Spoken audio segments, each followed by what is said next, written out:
বন্ধুরা আবারও একটা নতুন ভিডিও নিয়ে তোমাদের সামনে হাজির হয়েছি। আজকে তোমাদেরকে শেখাবো যে নোটিফিকেশনের কাজ কী, মোবাইলে যে সেটিং থাকে নোটিফিকেশনের কাজ কী।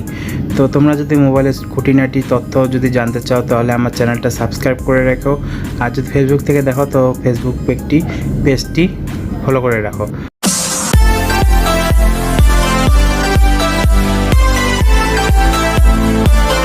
তো সবারই মোবাইলে সেটিং থাকে, সেটিংয়ে গিয়ে এখানে নোটিফিকেশন অপশন সবারই থাকে।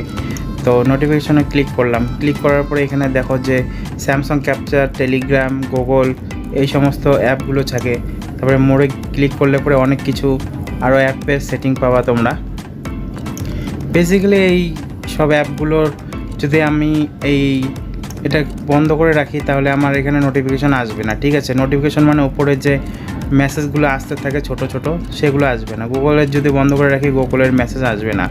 তো আমাদের সবারই প্রবলেম হয় কি, ক্রোম ব্রাউজার থেকে কোনো কিছু যদি আমরা লিঙ্কে ক্লিক করি তো আজে বাজে মেসেজ আসে, তো সেগুলো এখান থেকে বন্ধ করা যায়। সিম্পলি এখানে গুগল ক্রোমকে সিলেক্ট করব, সিলেক্ট করে এখানে বন্ধ করে দেব, ঠিক আছে। আবার চালু করে দেবে। এটা মেসেঞ্জার, যদি মেসেঞ্জারের মেসেজ যদি ছোটো উপরে যদি দেখতে না চাও তাহলে তুমি বন্ধ করে দিতে পারো। তারপরে এখানে যে সমস্ত অ্যাপগুলো আছে সেগুলোর এখান থেকে নোটিফিকেশন অন অফ করা যায়। তো বেসিক্যালি তোমরা বুঝেই গেছো কি নোটিফিকেশনের কাজ কী। তো তাহলে পরে যদি প্রবলেম হয় কারো তো কমেন্ট করে বলতে পারো। তো বন্ধুরা ভিডিওটা এখানে শেষ করছি, ফিরছি আর একটা নতুন ভিডিও নিয়ে, আর একটা নতুন কোনো ইনফরমেশন দেওয়ার চেষ্টা করব। তো আজকের মতো এখানে শেষ করছি, টাটা বাই বাই।